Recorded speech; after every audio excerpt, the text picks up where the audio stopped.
আমার আপনার মায়েরা খেতে চাইনি, মা জোর করে করে খাইয়েছে, জোর করে করে খাইয়েছে, মেরে মেরে খাইয়েছে, তেড়ে তেড়ে খাইয়েছে, ডেকে ডেকে খাইয়েছে। না খাইয়ে মা আগে কোনোদিন খাইনি, আমাদের না ঘুম পাড়িয়ে মা কোনোদিন ঘুমাইনি, আমাদের কাপড় না পরিয়ে মা কোনোদিন আগে কাপড় পরিনি, আমাদের ভালো করে সাজিয়ে তারপরে গোসল করিয়েছে। সেই মা যখন বুড়ো হয়ে গেল, বুড়ি হয়ে গেল, আব্বা যখন বুড়ো হয়ে গেল যুবক, ওই মার কেন কষ্ট হবে, ওই আব্বার কেন কষ্ট হবে, ওই আব্বা মা কেন খাওয়ার কথা বলতে হবে, ডাক্তারের কথা বলতে হবে, টাকার কথা বলতে হবে? তোমার তো লজ্জা থাকা উচিত, তোমার তো শরম থাকা উচিত। তুমি দেশে আচরণ তুমি করেছো, তুমি লিখে রাখো যুবক, তোমাকে ওই সংসারের কাছে কষ্ট পেতে হবে। আমি তো কয়েকদিন আগে এই চাকরিয়ার পাশে নতুন একটা বৃদ্ধাশ্রম হয়েছে, কত মা বোন সেখানে রয়েছে, তাদের জমি জায়গার কম নাই, ঘর বাড়ি কম নাই, তোমারা সহ্য করতে পারে না। না না, বুড়িকে রাখলে সংসারে থাকবো না, বুড়িকে রাখলে থাকবো না। টাকা পয়সা দিয়ে বৃদ্ধাশ্রমে দিয়ে গেল। বাংলাদেশে আছে, প্রত্যেক দেশে আছে, ঘরের পাশে আছে, নতুন হয়েছে, দেখে আসবেন যুবকরা জওয়ানেরা মাসে মাসে ৫,০০০ ১০,০০০ টাকা করে দিয়ে মাকে রেখে আসে, আব্বাকে রেখে আসে। বাড়ি থাকলে বউ সহ্য করে না, শুধুমাত্র ওর খুশি করার জন্য মাকে দেখতে গিয়েছে, মাকে দেখতে গিয়েছে। গরমের সময় গিয়ে দেখে মা যে ঘরটার ভিতরে থাকে, ওই ঘরে কোনো পাকা আছে, কিন্তু ওই পাকাটা খারাপ হয়ে আছে, ওই পাকাটা সুইচ দিলে চলে না। ওই সময় ওই যুবক বৃদ্ধাশ্রমের কর্তৃপক্ষদের বলল, আমি তো মাসে মাসে টাকা দিই, আমি তো মাসে মাসে টাকা দিয়ে আমার মাকে রেখে দিয়েছি, এই ঘরে কেন পাকা নাই? এই ঘরের পাকাটা ইমিডিয়েটলি ঠিক করে দেবেন। যেই কথা বলছিল বাবা, এই কথাটা আর কোচর হয়েছে, মা শুনতে পেয়েছে, এই লোকরা বুক ফেটে যায়। মা বলে, বাবা পাকা ঠিক করতে হবে না, বাবা পাকা ঠিক করতে হবে না, আমি মরে যখন যাব, আমি যখন মারা যাব বাবা, ওই সময় এই ঘরে একটা নতুন পাকা লাগিয়ে দিয়ে যাবে। ছেলে হতভম্ব হয়ে গেল, আশ্চর্য হয়ে গেল। মা কি কথা তুমি বলো? মা বলে, বেটা রে, তাল পাতার হাওয়া খেয়ে খেয়ে মানুষ হয়েছে, তাল পাতার হাওয়া খেয়ে খেয়ে জীবন কেটে গেছে, পাকার দরকার নেই। বেশি ঠান্ডা লাগলে সর্দি হবে, জ্বর হবে বাবা। আমার সন্তান তোর গাড়িয়েছি, তোর বাড়িয়েছি, তুই ঠান্ডা যারা সহ্য করতে পারিস না রে বাবা, এখানে একটা পাকা লাগিয়ে দিয়ে যাবি। ছেলে বলে, মা তুমি মরে গেলে পাকা কার জন্য লাগিয়ে দিয়ে যাব? ওই সময় মা বলে, বাবা তুমি আমার সঙ্গে যে আচরণ করছো বাবা, আমার সঙ্গে যে ব্যবহার করছো বাবা, পেটের ভিতরে কত লাথি মারলে বাবা, কত কষ্ট দিলে বাবা। তুই যখন পেটে ছিলি সব থেকে বেশি কষ্ট হয়েছিল, ডেলিভারির সময় যে কষ্ট হয়েছে বাবা, মরণ থেকে ফিরে এসেছি। আমার ছেলে এত কষ্ট করেও যদি বাড়ি আমার একটা জায়গা না হয়, বৃদ্ধাশ্রম যদি আমার জায়গা হয়, আমার ভয় হয় যখন বুড়ো হয়ে যাবি, তোর সন্তানেরা না জানি তার বউকে খুশি করার জন্য বৃদ্ধাশ্রমে রেখে দিয়ে যাবে।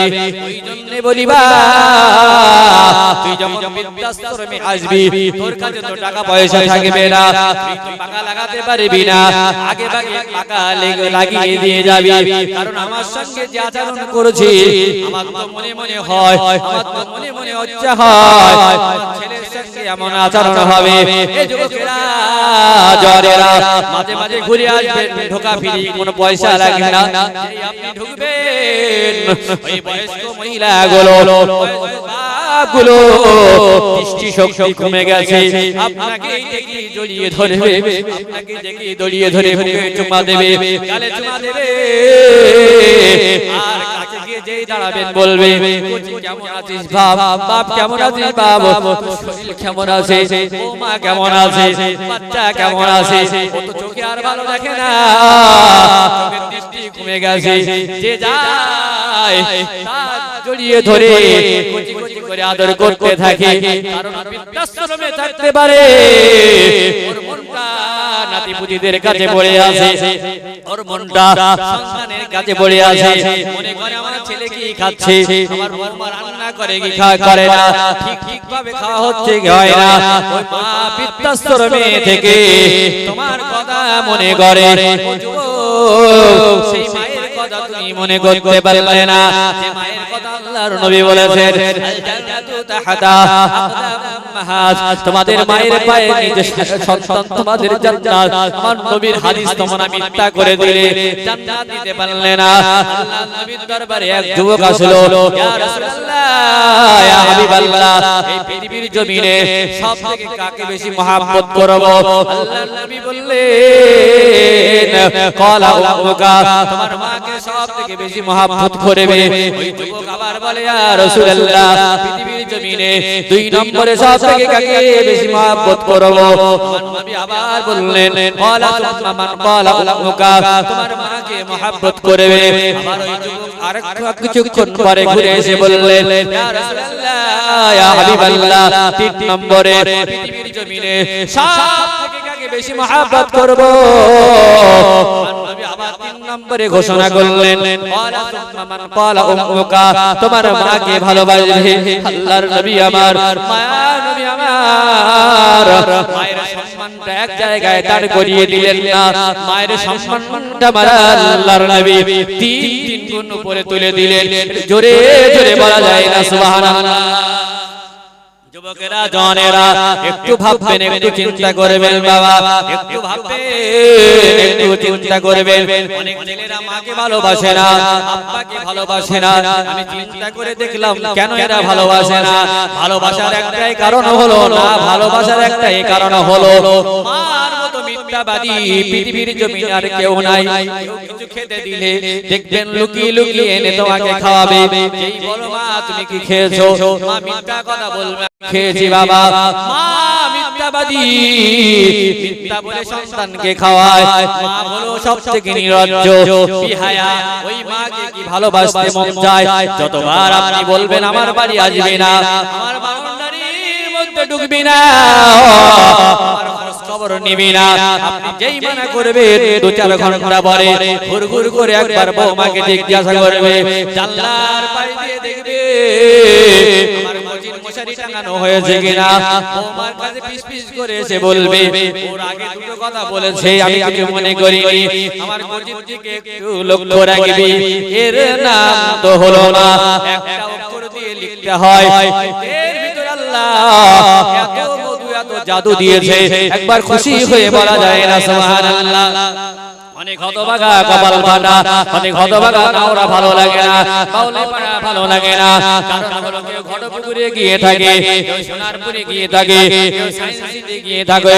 আমি খোঁজ নিয়ে দেখেছি ও নাই চাকরি করে, নাই বড় ব্যবসা করে। চাকরি করে কোথায়? বদরা স্কুলে চাকরি করে, থাকে কোথায়? সোনারপুরে। চাকরি করে না ওরা, থাকে কোথায়? Science city. আমি অবাক হয়ে যাই, তোমার বাড়ি একটু কোণে গেলে যাওয়া যাবে, তুমি কেন সায়েন্স সিটি থেকে আসো? তুমি কেন পাড়াইপুর থেকে আসো? তুমি কেন সোনারপুর থেকে আসো? আসল ঘটনা কোন জায়গায়? আসল ঘটনা বিশ্বসুন্দরী কাঠমালা দিয়েছে, তোমার বাপ মায়ের সাথে আমি থাকবো না, ওকে খুশি করার জন্য, রাজি করার জন্য, ঘর আলাদা রাখার জন্য অন্য জায়গায় ঘর করেছে। এই বুড়োদের একটা বদ অভ্যাস আছে, এরা নাতি পোতার না দেখলে থাকতে পারে না, নাতি পোতার উপরে এদের জান পড়ে থাকে। ঘুরতে ঘুরতে ঘুরতে ঘুরতে ছেলে কোনোদিন ফোন করে না, যেতে বলে না, ছেলের বাড়িতে রাত্রে গিয়ে হাজির হয়ে গেল।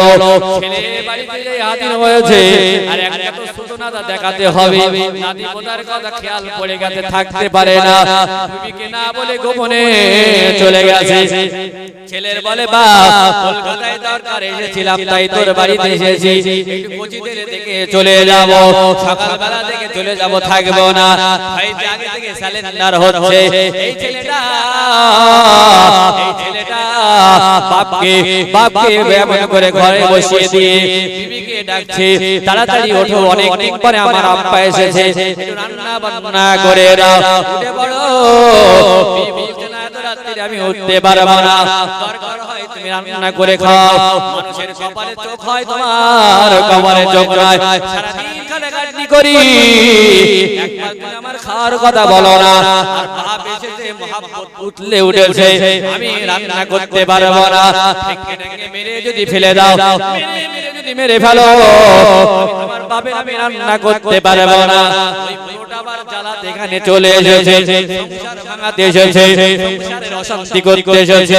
রাতের বেলা আব্বা সব কথা ঘরে শুনেছে, বাবা টুকরে টুকরে কাঁদে, ও মা কি অন্যায় করলাম, আমি তোমাদের সংসার ভাঙতে আসিনি। আমার ছেলে খুশি থাকলে, আমার ছেলে আনন্দে থাকলে আমি আব্বা তো খুশি, ওর মা তো খুশি, কেন আমি আমার ছেলের কষ্ট দিতে যাব? আমি আর খাবো না, সকালে চলে যাব। এই যুবকেরা জনেরা, কিছুক্ষণ পরে ভাই ঢুকেছে। ভাই ঢোকার পরে স্বামী বলছে তোমার ভাই এসেছে। শালা বাবু এসে বলছে একটা কাজে এসে ফেঁসে গিয়েছি। তাড়াতাড়ি বলা লাগলো না, উঠে রান্না বান্না করে ভাইকে ধরে দিয়েছে। যা কিছু ছিল সামনে দিল, ভাইকে খাওয়ায় আর বলে ভাই একবার ফোন করে আসলে ভালো হতো, একটু জোগাড় করতে পারতাম। তার কোনো কষ্ট হলো না। এই যুবকেরা জনেরা, ছেলে তো রক্তের সঙ্গে একটা সম্পর্ক, এ থাকতে পারিনি। আব্বার ঘরে গিয়ে বলে আব্বা তোমার বৌমা রান্না করেছে, তাড়াতাড়ি ওঠো, আব্বা খেয়ে নাও, আব্বা খেয়ে নাও। আব্বা বলে আমি খাবো না।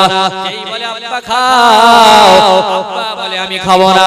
যতবার বলে আব্বা বলে আমি খাবো না। বলে আব্বা তুমি কি রাগ করলে, কেন তুমি খাবে না? আমি এত আশা করে তোমার জন্য রান্না করেছি। আব্বা বলে ছেলে রে, যেদিন তোর বাড়িতে আমি তোর শালা হয়ে আসতে পারবো, সেই দিন তোর বাড়িতে খাবো। আজকে তোর আব্বা হয়ে এসেছি, আজকে তোর বাড়িতে আমার খাওয়া ঠিক হবে না। এমন ঘটনা ঘটে না, ঘটে না বলে। যদি আপনার বোন আসে,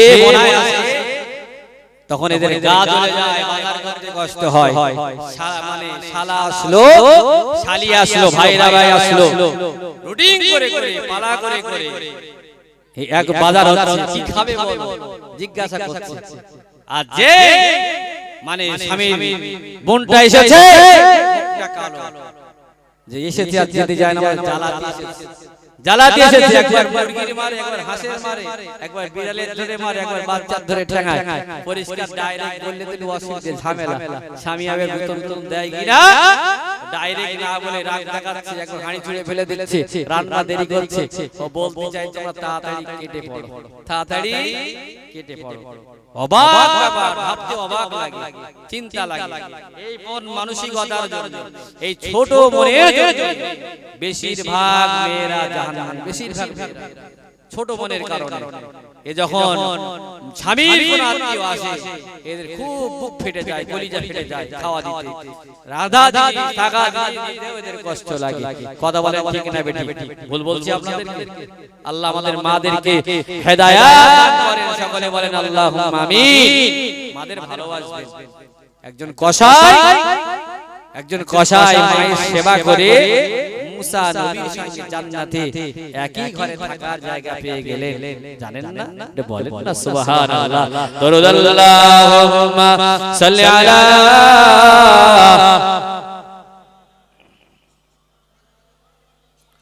ওয়া আলা আলি।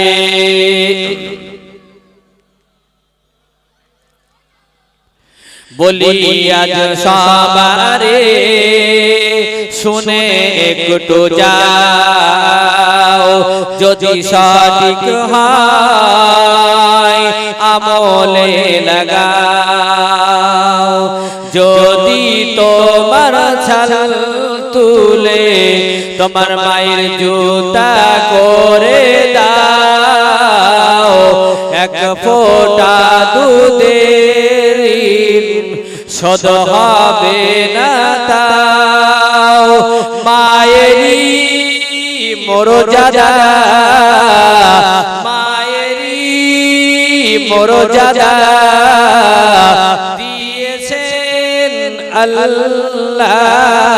বলিয়া সবারে শুনে একটু যাও, যদি সঠিক হয় আমলে লাগাও নিজের ঘুমকে ছেড়ে মা তোমার ঘুমের তারে নিজের ঘুমকে ছেড়ে মা তোমার ঘুমের তারে তোমার পেশাব করা অবস্থায় মা বুকে তুলে নেয় রে সারা রাত রয় জেগে সারা রাত রয় জেগে পাড়াই ঘুম মা তোমার বলি আজ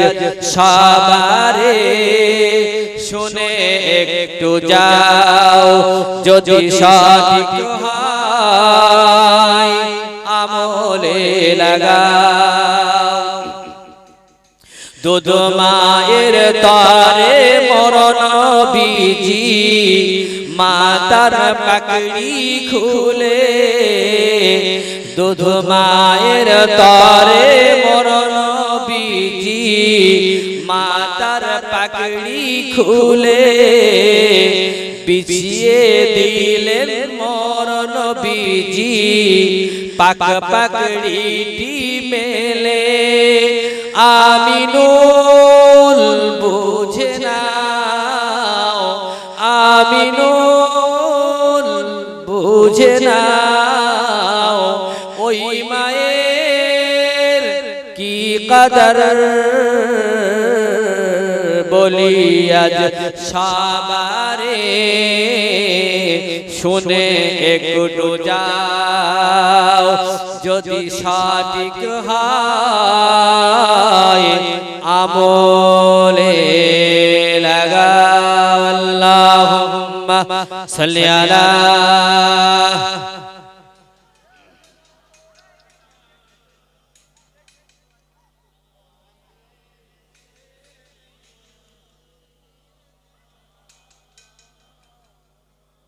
সকলে প্রাণ ভরে বলেন আলহামদুলিল্লাহ একটু জোরে বলা যাবে না আলহামদুলিল্লাহ আমি একটু মায়ের কথা বলছিলাম আল্লাহর নবী বলেছেন হাবিব বলেছেন মার গুরুত্ব আব্বার গুরুত্বটা অনেক বেশি রাসূলের দরবারে একজন সাহাবী এসে বললেন ইয়া রাসূলুল্লাহ ইয়া হাবিবাল্লাহ আমার আব্বা আমার টাকা পয়সাগুলো ইচ্ছামতো ব্যয় করে ইচ্ছামতো খরচ করে আমার না বলে আমার আব্বা আমার মামার টাকা পয়সা নিয়ে নেয় চুরি করে আপনি বিচার করেন আল্লাহর নবীর দরবারে আল্লাহর নবী ডাক করলেন ওই বয়স্ক মানুষটাকে ডাক করলেন আল্লাহর নবী জিজ্ঞাসা করলেন সত্যি কথা কি তোমার ছেলে বলছে তুমি টাকা পয়সা কি ছেলের টাকা পয়সা না বলে কি তুমি নিয়ে খরচ করো ওই বয়স্ক মানুষটা বললেন ইয়া রাসূলুল্লাহ ইয়া হাবিবাল্লাহ হুজুর আগে যখন যুবক ছিলাম জন ছিলাম দুহাত ইনকাম করেছি খাতায় লিখে রাখিনি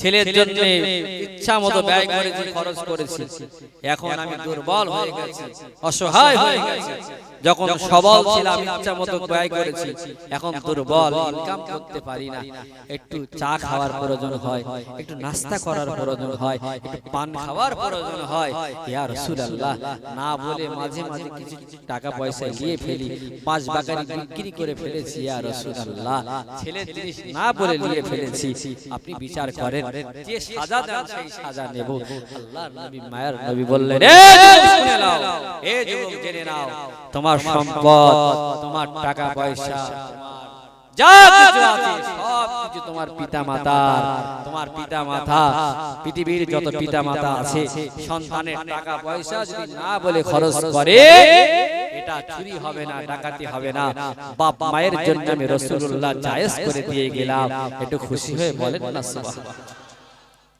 রাসূল হাদিস পাকের মধ্যে বললেন কি সুন্দর করে মান রাদিয়াহু ওয়ালিদাহু ফাআনা আনহু হাদিসে কুদসি আল্লাহ বলেন যার উপরে তার আব্বা মা খুশি রাজি যার উপরে তার আব্বা মা খুশি আমি আল্লাহ তার উপরে খুশি আমি আল্লাহ তার উপরে রাজি আব্বা মা যে সন্তানের উপরে খুশি আল্লাহ বলে আমি তার উপরে খুশি আব্বা মা যে সন্তানের উপরে খুশি নেই সন্তুষ্ট নয় আল্লাহ বলে আমি তার উপরে সন্তুষ্ট নেই, খুশি নেই।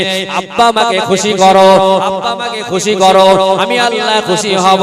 যার আব্বা মা তার আচরণে খুশি, আমি মহান রব্বুল আলামিন খুশি। এ যুবকেরা জওয়ানেরা ভালো করে বোঝার চেষ্টা করুন, আমার কথাগুলো মাথায় নেওয়ার চেষ্টা করুন। আমাদের প্রত্যেকের বাপ মা আমাদের চেষ্টা করেছে, কাউকে আলেম হওয়ার জন্য, কাউকে হাফেজ হওয়ার জন্য, কাউকে স্কুলে দিয়েছে। ছোটবেলায় প্রত্যেক বাপ মা কেউ আগে কাজের সিদ্ধান্ত করেনি, এক একটা প্রত্যেক বাপ মা আমাদের চেষ্টা করেছে। গরিব হোক আর ধনী হোক, সবার ইচ্ছা ছিল আমার ছেলেটা আলেম করব, কারো ইচ্ছা ছিল মাস্টার করব, কারো ইচ্ছা ডাক্তার, কারো ইচ্ছা ইঞ্জিনিয়ার। প্রত্যেক বাপ মা ইচ্ছা করে। এক গরিব মানুষের কথা আমার মনে পড়ে গেল, এক অসহায়ের কথা মনে পড়ে গেল, এক মুরব্বির কথা মনে পড়ে গেল। আল্লাহর কাছে দোয়া চেয়েছে, আল্লাহর কাছে কেঁদে কেঁদে আল্লাহ একটা সন্তান দিলেন। অনেক পরে আল্লাহ সন্তান দিলেন। নিয়ত করে আল্লাহ এই সন্তানটা যদি বেঁচে থাকে আল্লাহ লেখাপড়া শেখাবো, যদি যোগ দিতে হয়, ফ্যান চালাতে হয়, খাটাখাটনি করতে হয়, যেন আমার ছেলেটা একটা মাস্টার হতে পারে, আমার ছেলের দ্বারা গ্রামের বাচ্চারা শিক্ষা পাবে। আল্লাহ আমি তাকে মানুষের মতো মানুষ করব। বড় নিয়ত করেছে, ছেলে হলো হাত ধরে করে লেখাপড়া শিখিয়েছে। ওই ছেলেটা এমএ পাস করলো, বিএড পাস করলো। এই বাবা আস্তে আস্তে প্রায় 63 বছর বয়স, বাবার কেউ কাজে নেয় না, জন দিতে গেলে কেউ আর নেয় না। বুড়ো লোকের কে জন নেবে বাবা, সংসার চলে না। ছেলে লেখাপড়া শেখাতে শেখাতে চারিদিকে দেনদার হয়ে গেছে। ছেলেকে একদিন কাছে ডেকে বাবা বাঁচা বলে মাথায় হাত দিয়ে, কচি অনেক লেখাপড়া শিখেছো বাবা, চারিদিকে আমার দেনা, আমি আর দেনার ঝামেলায় বাইরে বেরোতে পারি না বাবা, কেউ আমার আগের মতো কাজে নেয় না বাবা। একটা কাজ করো বাবা, তুমি একটু কাজ বাজ করো, আশেপাশে একটা কাজ দেখো বাবা, আর আমার সংসার চালানোর ক্ষমতা নেই, আমি আর টানতে পারি না। ছেলের সঙ্গে যখন আলোচনা করেছে ওই সময় মা কথাটা শুনতে পেয়েছে, হামলা মেরে এসে বলে তোমার মুখে এই কথা মানায় না, তুমি সব সময় আমার ছেলেটা তুমি ক্ষতি করেছো। বলে আমি ক্ষতির কথা বললাম? বলে ছেলের মন ভেঙে যাবে, জীবনে কাজ করতে দেইনি, তুমি কাজের কথা বলো কেন? আমার বুক ভরা আশা, আমার দোয়া আছে আমার ছেলে একদিন না একদিন চাকরি পাবে, চাকরি পেলে দেখবে ঘরে আমাদের সাতলা ঘর হবে। জীবনে চামড়া জুতো পরিনি, চামড়া জুতো পরবো, আশেপাশে সবাই ছাদের উপরে কাপড় মেলে দেয়, আমি কাপড় মেলে দেব। জীবনে কন্ট্রোলের চাল ছাড়া জুটনি, সরু চালের ভাত খেতে পারবো।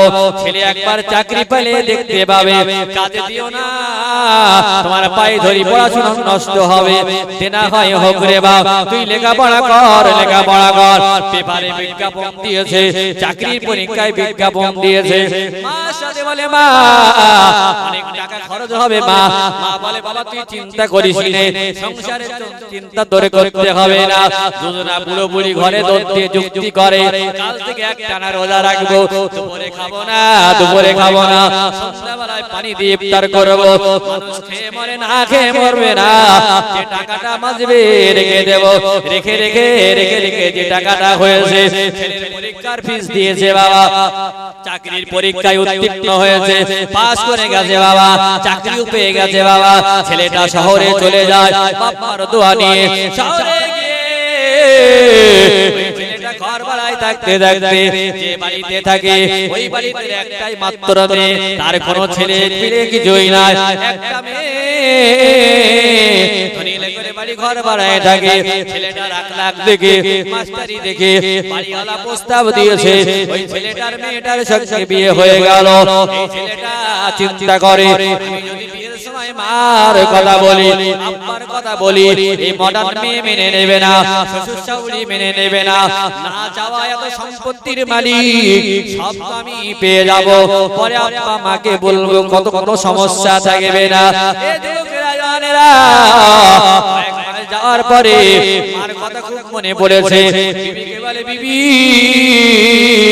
কোনদিন তোমার তোমাকে বলিনি আমার মাও বেঁচে আছে আব্বাও বেঁচে আছে আমি কাল সকালে যাব আমার আব্বা মাকে নিয়ে আসবো আমার মায়ের পাকা ঘরে বিরাট শখ আমার মার একটু সুখে শান্তিতে রেখে দেব কত কষ্ট করে আমার লেখাপড়া শিখিয়েছে বিবি সঙ্গে সঙ্গে মুখটা কালো করে বলে ওই বুড়ো বুড়িকে আমি টানতে পারবো না নোংরা করবে ওই ঝামেলা সহ্য করতে পারবো না আমার বাপের কোনো অভাব নাই তুমি যে ঘরটাই শো যে খাটটাই শো সেটা আমার বাপের দেওয়া এখন আমার বাচ্চা কাচ্চা হয়নি গেট আউট হয়ে যাও চলে যাও তোমার কোনো স্বামীর দরকার নেই আমি একটা চাইছি তিনটে আমি টানতে পারবো না এই যুবকেরা জওয়ানেরা এই ছেলেটা বাধ্য হয়ে ফোনটা অফ করে দিল বাবার সাথে আর খোঁজ খবর নেয় না মা সব সময় কাঁদে যায় তাকে জিজ্ঞাসা করে আমার